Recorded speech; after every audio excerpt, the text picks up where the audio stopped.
Nanti kita akan menyerut dalam kotak-kotak kat sini. Terima kasih ya. Woi, Dek Yang, kenapa terima kasih juga?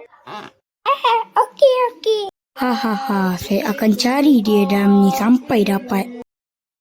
Alamak, saya dengar bunyi tapak kaki lah kakak.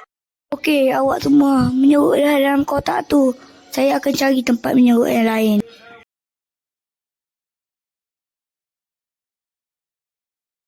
Okey, sekarang saya pula yang kena cari tempat menyerut. Saya menyerut dalam kotak ni je lah.